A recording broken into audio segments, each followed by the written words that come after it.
एक मित्र प्रश्न पूछ रहे हैं कि आचार्य श्री, भाग्य और नियत के सिद्धांत कहता है कि जब पत्ता भी हिलता है तो वो भी परमात्मा की मर्जी से हिलता है। दूसरी ओर कर्म के सिद्धांत कहता है कि हम हर चीज के लिए स्वयं जिम्मेदार हैं। ये दोनों अवधारणा एक दूसरे को विरोधी मालूम होता है। कृपा करके आप हमें समझाने की कृपा करें। अगर दृष्टि नहीं हो तो हर एक चीज जो है सो उलझन में डाल सकता है। अगर दृष्टि हो तो हर एक चीज को देखने के समझने के एक नया आयाम खुल जाता है। भाग्य और नियत के अवधारणा की जो व्याख्या कर रहे हैं, अगर हम किताबों से पढ़कर उसका अर्थ करेंगे तो वह अर्थ जो है स्पष्ट नहीं होगा, निश्चित ही वहां दृष्टि का अभाव होगा। लेकिन ध्यान के साथ अगर उसका अर्थ हो, उसमें बड़ी कीमिया है, सीक्रेट की है, जो जीवन के राज को खोल देता है। पंडित पुरोहित कह रहे हैं, शास्त्र कह रहा है कि भाग्य और नियत की अवधारणा यह कह रहा है, जब एक पत्ता भी हिलता है तो वो परमात्मा की मर्जी से हिलता है। यहाँ बिना परमात्मा की मर्जी से कुछ और हो ही नहीं सकता है। यानी टोटल जो कंसेप्ट है भाग्य और नियत की अवधारणा को, वो परमात्मा को कर्ता मानता है। तब तो मनुष्य विकलांग है, तब तो जीवन में धर्म की कोई संभावना ही नहीं है। धर्म का अर्थ ही है कि चेतना का ऐसा स्थिति जहां मनुष्य पूरा फ्रीडम हो, जहां उस पर कोई बंधन न हो, जहां उसकी स्वतंत्रता जो है सो अल्टीमेट मूल स्वर से बंध जाए, वो किसी पर निर्भर न हो। तो जब तक ये भाग्य और नियत के अवधारणा होगा, तब तक मनुष्य किसी न किसी रूप में बंधन महसूस करता रहे। क्योंकि भाग्य और नियत का अवधारणा कह रहा है कि पत्ता भी हिलता है तो परमात्मा की मर्जी से ही हिलता है। तब तो हिटलर, नादिर शाह और चंगेज खां, ये आदमखोर जो इतना उत्पात मचाया कि हिटलर कहता था एक आदमी को मारने के लिए एक एक गोली इतना कहाँ से लाएंगे। उसने गैस चैम्बर बनाया था और गैस चैम्बर में आदमी को डाल देता था, बटन ऑन कर देता था, आदमी वाष्पीभूत होकर मर जाता था। कितना कठोर चेतना होगा। ये भी परमात्मा की मर्जी से हो रहा है। रूस यूक्रेन का जो युद्ध हो रहा है, ये भी परमात्मा की मर्जी से हो रहा है। लाखों आदमी जो है सो घर से बेघर हो गया है। ऐसे बच्चे बम के आघातों से मारा गया है जो आज आंख खोला भी नहीं है, आज ही जन्म लिया है, न सूरज की रोशनी देखा, न प्रकृति की हरियाली देखा। ये भी परमात्मा की मर्जी से। अगर कहीं कोई परमात्मा होगा, इतना कठोर, इतना पापी, इतना दुखी, परमात्मा के अवधारणा के मतलब कि मंगलमय हो, निश्चित वो सुख और आनंद में होगा, और सुख और आनंद और मंगल की उनकी कामना होगा, जो कि हमें भी जीवन में सुख और आनंद और मंगल के अहोभाव से हम अपने जीवन में भर जाए। संसार को अगर देखते हैं, हर एक प्राणी को देखते हैं, हर एक व्यक्तियों का आत्मकथा देखते हैं, वहां दुख, संताप और पीड़ा की कथा मिलता है।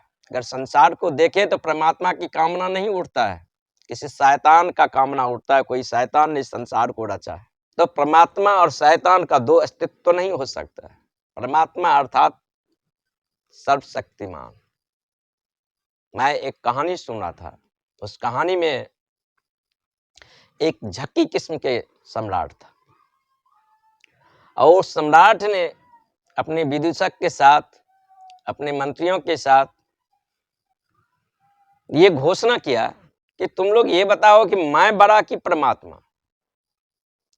क्योंकि सम्राट के दरबार में जो राज दरबारियों रहते हैं, तो किसी न किसी अर्थ में वो सम्राट के जो है सो गुणों को बखान करते रहते हैं।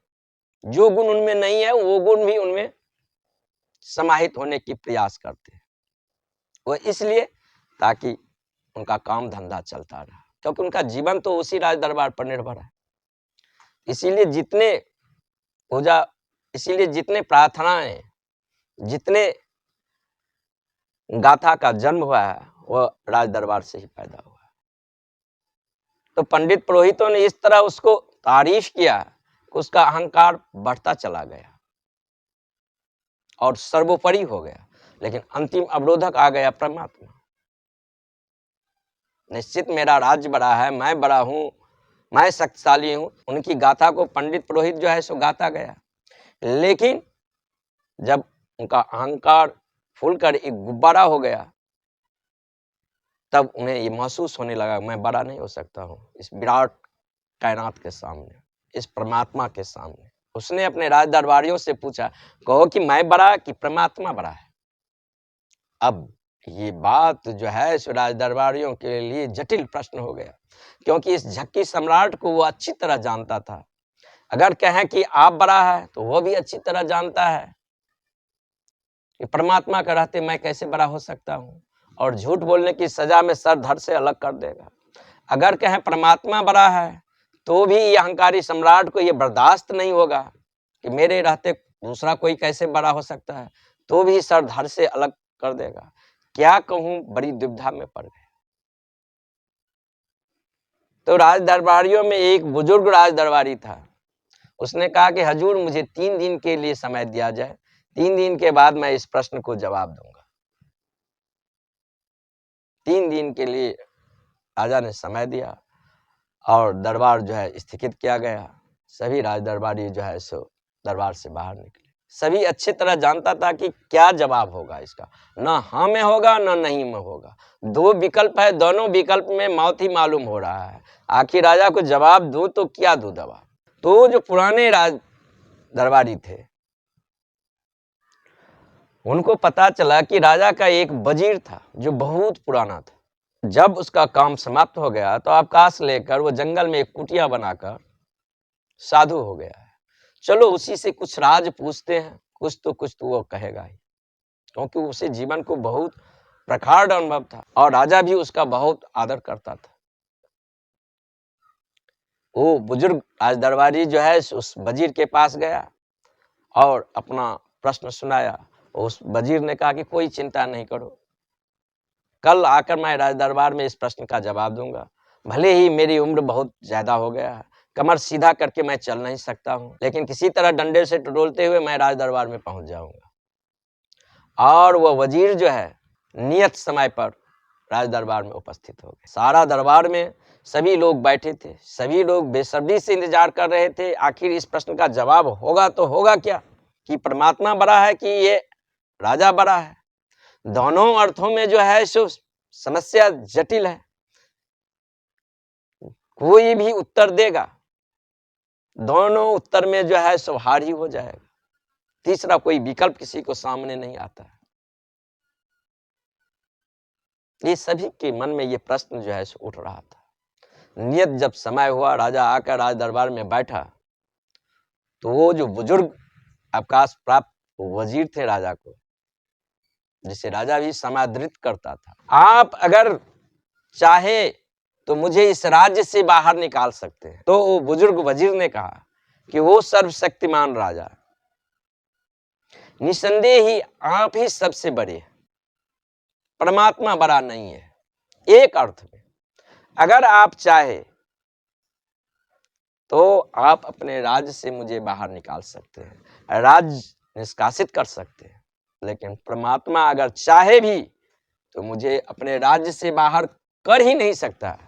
परमात्मा के मतलब ये अनंत ब्रह्मांड, ये अनंत कॉस्मिक जो विस्तार है, ये जो सारा ब्रह्मांड का स्वरूप है वही तो परमात्मा है। और परमात्मा के राज्य के सिवा दूसरा और कोई राज्य तो अस्तित्व में है नहीं। तो परमात्मा अगर मुझे निकाल कर बाहर भी करेंगे तो कहां करेंगे। इस अर्थ में परमात्मा निसंदेह आपसे बहुत छोटा है, क्योंकि आप सीमित हैं, परमात्मा असीमित है। वो मुझे चाहकर भी मुझे ब्रह्मांड से बाहर नहीं फेंक सकता है। मछुआरा मछली को उठाकर किनारे पर फेंक सकता है, कि सागर की सीमा है, नदी की सीमा है, लेकिन परमात्मा असीम है। जब हम कहते हैं कि सभी परमात्मा की मर्जी से हो रहा है, मर्जी का मतलब हो गया किया। मर्जी का मतलब क्या हो गया कि परमात्मा व्यक्तिवाचक संज्ञा हो गया। कोई व्यक्ति है और ये पूरा ब्रह्मांड को चला रहे हैं। परमात्मा व्यक्ति नहीं है, क्योंकि व्यक्ति का मर्जी होता है। परमात्मा ये जो अनंत ब्रह्मांड फैला हुआ है वो हर एक कण कण में वही परमात्मा पूरा ब्रह्मांड को धारण किया हुआ। वह एक शक्ति है, तटस्थ है, उसका अपना कोई विकल्प नहीं है। लेकिन जिस तरह पानी है, पानी का कोई रंग नहीं होता और पानी में जो रंग हम मिला दें पानी उसी रंग का हो जाता है, ऐसे ही परमात्मा एक शुद्ध ऊर्जा है, तटस्थ है, साक्षी स्वरूप है। लेकिन वो जिसके साथ आइडेंटिफाइड कर ले उसी के साथ एक हो जाता है। जब हम दुख से भर जाते हैं उस समय चेतना दुख से भर जाता है। जब हम प्रसन्नता से भर जाते हैं चेतना उस समय प्रसन्नता से भर जाता है। जब जीवन में निराशा आता है, सुख का क्षण आता है, चेतना उस भाव दशाओं के साथ डोलने लगता है। अगर परमात्मा को, अवधारणा को हम स्वीकार करें तो फिर मनुष्य के जीवन में धर्म का कोई भी संबंध नहीं है, धर्म का कोई भी अर्थ नहीं है। फिर धर्म सब बेकार है, उठाकर डिक्शनरी से बाहर फेंक दे। क्योंकि परमात्मा को हम खुशामद करेंगे, प्रार्थनाएं करेंगे, पूजा करेंगे, उनकी इच्छा हो जाएगा, मर्जी हो जाएगा, मुझे वो दुख से बाहर निकाल देंगे। उनकी मर्जी हो जाएगा, मुझे वो बंधन से बाहर निकाल कर फेंक देंगे। लेकिन फिर जब उनका मर्जी घूम जाए मुझे उठाकर फिर बंधन में फेंक देंगे, फिर दुख में फेंक देंगे। फिर धर्म का जीवन में क्या उद्देश्य? फिर लोग प्रार्थनाएं और पूजा क्यों करें, क्यों जीवन में ध्यान करें? जब परमात्मा की मर्जी से हुआ है सब कुछ, जीवन में जो संताप है, पीड़ा है, दुख है, जो भी संभावना हमको दिख रहा है सब परमात्मा की इच्छा से हो रहा है। चाहे हिटलर नरसंहार कर रहे हो, या चंगेज खान जो है सो लाखों बच्चों को सर कटवा रहा है, या रूस और यूक्रेन के बीच युद्ध हो रहा है और इतने नरसंहार हो रहा है। प्रथम और द्वितीय विश्व युद्ध को हम देख ही चुके हैं। 2000 वर्ष से हम गुलामियों की बेड़ियों में पड़े हुए थे, सब परमात्मा ही करवा रहा है। भाग्य की अवधारणा तो यही है, उन्हीं की मर्जी से हो रहा है, तब मनुष्य कुछ नहीं कर सकता। और जब तक ये भाग्य की अवधारणा और नियत की अवधारणा के ये सिद्धांत का ये व्याख्या होता रहेगा तब तक मुक्ति का भी कोई उपाय नहीं। तब तो मनुष्य गुलाम ही रहेगा। क्योंकि परमात्मा को जब मर्जी हुआ संसार को रच डाले, परमात्मा को जब मर्जी हुआ बंधन में उठाकर मुझे फेंक दिए, जब उनको मर्जी हुआ मुझे बंधन से बाहर निकाल दिए। कोई आदमी ध्यान पूजा साधना कर रहा है, खुशामद कर रहा है, दिन रात चमचागिरी कर रहा है, परमात्मा उस पर कृपा हो जाते और उसके पापों से उसे मुक्त कर डालते। जो उनके पूजा प्रार्थना ध्यान साधना नहीं कर रहा है, परमात्मा उस पर जो है अमंगलमय हो जाते, उसे और दुख में धकेल देते। ऐसा परमात्मा नहीं होगा, इतना संकुचित उनका हृदय नहीं होगा। परमात्मा यानी कि जिसमें सारा विरोधाभास समा रहा है, पूरी कायनात समा रहा है। अगर इस परमात्मा किसी चीज को विरोध में होगा तो वो इस अस्तित्व में हो ही नहीं सकता है। क्योंकि परमात्मा अगर उस चीज के विरोध में हो जाए तो परमात्मा के विरोध के बिना वो अस्तित्व में कैसे हो सकता है? तो मर्जी का जब शब्द है तो शैतान का जब भी नृत्य हो रहा है वह भी परमात्मा की मर्जी से हो रहा है, और जब कृष्ण बांसुरी बजा रहे हैं तो वो भी परमात्मा की मर्जी से हो रहा है। दोनों स्वरूप जो है ये परमात्मा की जो अवधारणा है, इस कंसेप्ट को हमें स्वीकार करना पड़ेगा। परमात्मा असीमित नहीं है, उसे हम दो में तोड़कर नहीं दे सकते, वह एक शुद्ध एनर्जी है।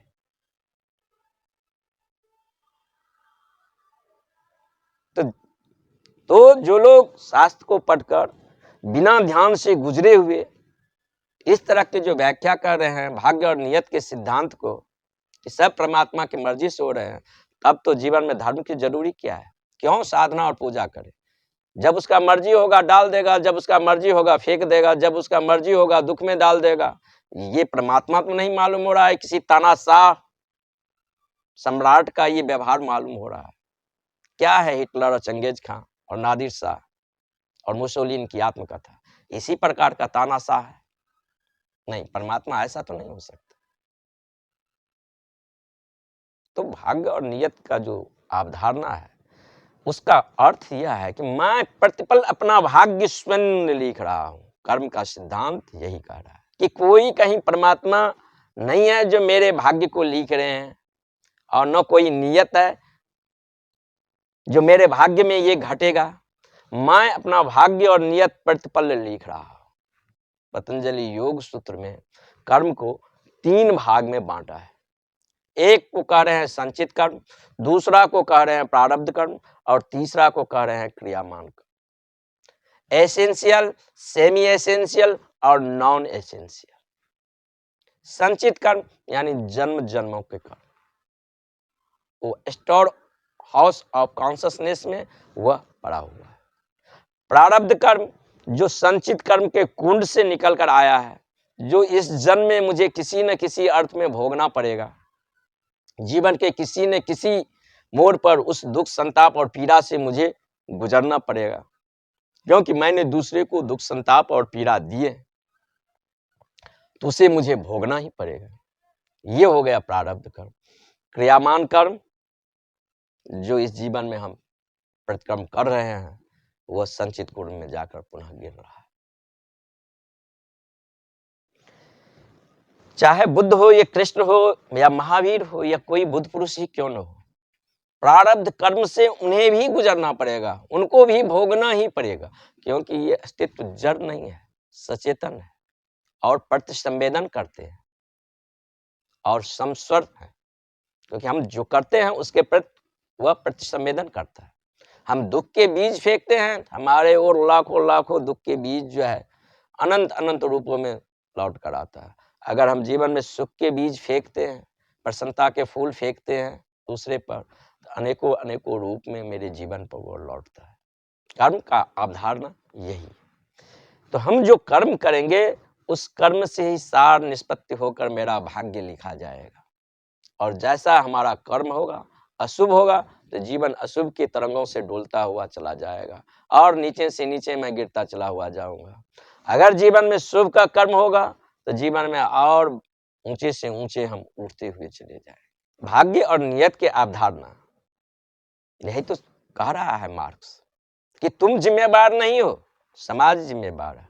यही तो कह रहा है मार्क्स, तो मनुष्य जिम्मेवार नहीं है, उसका अचेतन जिम्मेवार है। और यही तो कह रहा है राजनीति और अर्थशास्त्र, हम जिम्मेवार नहीं है, समाज की व्यवस्थाएं जिम्मेवार है। जब तक हम जिम्मेदारी दूसरे पर डालते रहेंगे तब तक हम गुलाम रहेंगे। ये हमें स्वयं से बचने की हम तरकीब निकाल लिए। नहीं, हर एक कृत्य के लिए यहाँ जिम्मेवार मैं हूँ। मेरे जीवन में जो भी दुख, संताप, पीड़ा है या सुख की गता है या जीवन में सफलता है या असफलता है, उसका जिम्मेवार मैं हूँ। और जब कोई स्वयं पर अपने जिम्मेवारी लेता है, उसके जीवन में एक रूपांतरण घटने लगता है। जब तक ये जिम्मेदारी भाग्य और नियत के सिद्धांत या परमात्मा की अवधारणा पर हम टालते रहेंगे, तब तक उसके जीवन में कोई क्रांति नहीं घट सकता है। जैन और बौद्ध का जो अवधारणा है कि परमात्मा को अवधारणा को विदा कर दें, क्योंकि परमात्मा को अवधारणा को जब तक हम स्वीकार करेंगे तब तक मनुष्य किसी न किसी रूप में जो है सो गुलाम हो जाएगा। हमने इतने बहुत सारी कथाओं सुने हैं कि कोई आदमी जीवन भर पाप किया और मरते क्षण में उसके बेटे के नाम नारायण था, और नारायण बुला लिया तो परमात्मा धोखे से आ गया। क्या उसको इतने भी समझ नहीं होगा? वो अपने बेटे को समझ रहे हैं, जो पूरी कायनात को चला रहा है वो परमात्मा, उसको इतनी समझ नहीं होगा ये आदमी जीवन भर जो है सो पाप किया है, और नारायण जो बुला रहा है वो अपने बेटे को बुला रहा है, मुझको नहीं बुला रहा है। और परमात्मा दौड़े आ गए और उनके सारे पापों को माफ कर दिया, और जो उनको नहीं बुलाए, जो उनकी पूजा प्रार्थना नहीं करे, उन पर और दुख के पहाड़ फेंकते रहे। ये परमात्मा की व्याख्या कैसे हो सकता है? परमात्मा ऐसा खुशामदी तो नहीं है जो दूसरे के मुंह से वो अपनी व्याख्या, प्रशंसा, प्रार्थना सुनकर वो गुब्बारे की तरह फूला चला जाए। क्योंकि हमारा जो प्रार्थना है, जन्म हुआ है, ये सारे के सारे राज दरबार में हुआ है, और राज दरबार में राजा के युगों को कैसे फुलाया जाए। हम उसे कहते थे आप महान हैं, आपसे बड़ा सम्राट कोई नहीं है, आप सर्वशक्तिमान। यही तो हम परमात्मा से प्रार्थना कर रहे हैं, आप सर्वशक्तिमान है, आप मंगलमय है, आपसे बड़ा कोई नहीं हो, तुम दीनबंधु हो, करुणा के सागर हो, तुम ही सब हो। ये हम क्या कह रहे हैं? निश्चित वह सर्वशक्तिमान है, कृपालु है, जो है, और उसको उसी गुण को उसको सामने कहना कोई जरूरी ही नहीं है। हम उसको ईगो को फुला रहे हैं। नहीं, प्रार्थना ऐसा नहीं हो। प्रार्थना जब जन्म लेता है भाव से, हृदय से, उसमें स्वर नहीं होता है, निशब्द होता है, मौन होता है, ना कुछ कहने का होता है ना कुछ सुनने का होता है, और बिना कहने सुनने की कोई घटना घटता है जहां भाषा गौण हो जाता है, मौन जो है सो मुखर हो जाता है। तो भाग्य और नियत के जो अवधारणा है ये नहीं है। भाग्य और नियत का अवधारणा है कि हम अपना भाग्य प्रतिफल लिख रहे हैं। हम जीवन में जो भी कर्म करेंगे, जैसा हमारा चित दशा होगा, उसी प्रकार हमारा जीवन जो है उन्हीं स्वरों से भरता चला जाएगा। देखते नहीं है, अगर हम क्रोध से आइडेंटिफाइड कर लेते हैं तत्काल हम क्रोधित हो जाते हैं, दुख से आइडेंटिफाइड कर लेते हैं तत्काल हम दुखी हो जाते हैं, सुख से आइडेंटिफाइड कर लेते हैं हम सुखी हो जाते हैं। जो शब्द से जिस प्रकार का ध्वनि से हम आइडेंटिफाइड करता है चेतना, चेतना उन्हीं के रंगों में रंग जाता है। यानी चेतना का अपना कोई रंग नहीं है। अगर चेतना को पहले से अपना कोई रंग होता तो चेतना इन भाव दशाओं के बीच नहीं डोल सकता। जैसे पानी जो है सो रंगहीन है, इसीलिए उसमें जो रंग डालते हैं पानी उसी रंग में डोलने लगता है। अगर पानी को अपना कोई रंग होता तो पानी के साथ और रंगों का मिश्रण नहीं घट सकता। परमात्मा एक ऊर्जा, एक एनर्जी, एक शक्ति है जो बहुआयामी है, जिसमें मल्टी डायमेंशन है, बहुत पोटेंशियल है, जिसमें बहुत सारे आयाम है। और जिस आयाम में आप बढ़ सकते हैं उसी आयाम में बढ़ते चले जाएंगे। अगर कोई गिरने लगे तो हिटलर, मुसोलिनी, नादिर शाह बन जाएंगे। अगर कोई ऊपर उठने लगे तो बुद्ध, महावीर और कृष्ण हो जाएंगे, जिनके होठों पर बांसुरी है। वो जो कृष्ण के होठों पर बांसुरी है वो जीवन की बांसुरी है। वो जीवन में सभी के होठों पर है, लेकिन बजाने की कला होना चाहिए। बजाने की कला किसी बुद्ध के होठ पर है, किसी कृष्ण में है, और उसने उस जीवन को, बांसुरी को बजाने की कला को जान लिया कि ये बांसुरी जो है कैसे बजेगा, कैसे इस ब्रह्मांड के साथ वो बांसुरी जो है समस्वर होगा। तो मनुष्य जो है, अगर जीवन में हमें निराशा है, दुख है, संताप है, असफलता है, इसके जिम्मेवार हम हैं। अगर जीवन में सुख है, मंगल है, आनंद है, अहोभाव है, पाँव में नृत्य है, जीवन में इसके जिम्मेवार भी हम हैं। कर्म का सिद्धांत यही है, और यहाँ हम प्रतिपल अपना भाग्य लिखते हैं। जैसा हम कर्म करेंगे वो वैसा ही भाग्य लिखेंगे। इसी जीवन में कोई आदमी जो है सो हमारे ही आसपास सुखी में है, कोई आदमी अधिक प्रतिभावान है, कोई आदमी अधिक सुंदर है, कोई कुरूप है, किसी में प्रतिभा दिखाई ही नहीं देता है। इसका मतलब क्या हो गया? इसका मतलब हो गया कि परमात्मा ने किसी में प्रतिभा दे दिया, किसी को सुंदर बना दिया, किसी को शक्तिशाली बना दिया। कोई जन्म के साथ सोने के चम्मच लेकर पैदा होता है, कोई जन्म के साथ ही जो है सो थाली में कंकड़ पत्थर लिए पैदा होता है। ये परमात्मा का मर्जी है। तो ऐसा परमात्मा का अवधारणा तो निश्चित ही बहुत कठोर है। ऐसा कोई तानाशाह कर सकता है? नहीं, परमात्मा ऐसा नहीं कर सकता। ये हमारा कर्म है। हम जिस प्रकार के जीवन जिए हैं, हम जीवन के जिन रंगों के बीच डोले हैं, जिन भावों के बीच हम बहे हैं, जब हम ये शरीर छोड़ते हैं तो ये शरीर तो विनिष्ट हो जाता है, लेकिन हमारा दूसरा शरीर जो है, सूक्ष्म शरीर, वह हमारे साथ भाव संस्कार को लेकर गति करता है। और जिस प्रकार हमारे चित्त पर वेव है, उसी प्रकार के माता पिता, ग्रह, नक्षत्र, तारों के बीच हमारा जन्म होता है, और पुनः उसी प्रकार का जो है हम जीवन में बहने लगते हैं।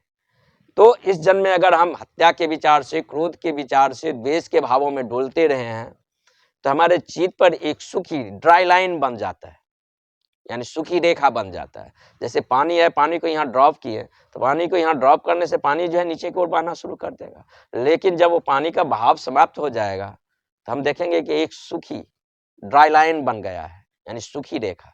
फिर हम पानी को ड्रॉप करेंगे तो पानी उसी ड्राई लाइन से, यानी सूखी रेखा से गुजरेगा, दूसरी जगह से नहीं निकलेगा। मतलब यह है कि जो पानी को हम ड्रॉप करते हैं तो जहां सबसे कम अवरोधक क्षमता है, पानी वहां से होकर बहना शुरू करता है। तो पहला जो ड्राई लाइन बना है सूखी रेखा, उसी को होकर पानी पुनः बहने लगा है।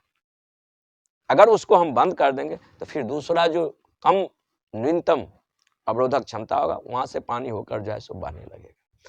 तो हम जीवन में जिस रंगों के बीच, जिस भावों के बीच, जिन कर्मों के बीच हम डोलते हैं, जीवन में वह ड्राई लाइन बन जाता है, सुखी रेखा बन जाता है। और हमारे चित्त दशा में बहुत सारी सुखी रेखाएं। तो जब हमारा पुनः रिवर्त होता है तो वो सुखी रेखा में जो सबसे बलवती रेखा होता है वह मेन हो जाता है, उसके आसपास बाकी रेखाएं जो है सो इर्द गिर्द चक्कर लगाता है। और हम उसी प्रकार के माता पिता गर्भ और स्टारों के बीच जो है सो जन्म लेते हैं और पुनः जो हम भाग्य लिखे हैं अपने कर्मों से उसको भोगने के लिए तैयार होते हैं। भाग्य का सिद्धांत का मतलब ये नहीं परमात्मा के मर्जी से हुआ। जो ध्यान के पृष्ठभूमि से नहीं गुजरेगा वो ऐसे ही व्याख्या कर देगा। जैसे इस रूम में कोई अंधे आदमी हो, अंधे आदमी रूम से बाहर जाना चाहता है तो क्या करेगा? वो डंडे से टटोलेगा, कहाँ दीवार है, कहाँ खिड़कियां है, कहाँ है दरवाजा, तब वो टटोलते टटोलते जो है सो द्वार से होकर निकलेगा। लेकिन जिसके पास आंख हो वो क्या टटोलेगा? डंडे से। कहाँ दरवाजा है, कहाँ खिड़कियां है, उसके पास दृष्टि है, उसे दिखाई देता है कहाँ खिड़कियां हैं, कहाँ दीवार है और कहाँ से निकलना चाहिए, वो निकल जाता है। तो जब बिना ध्यान को हम इस सिद्धांत को, इस अवधारणा को देखेंगे तो उसका वही अर्थ करेगा जो ना समझों ने किया है, कर रहा है। जब हम ध्यान के साथ इस अवधारणा को देखते हैं तब उसका यह अर्थ निकलेगा, जीवंत और ज्वलंत। हम अपना भाग्य स्वयं लिखते हैं।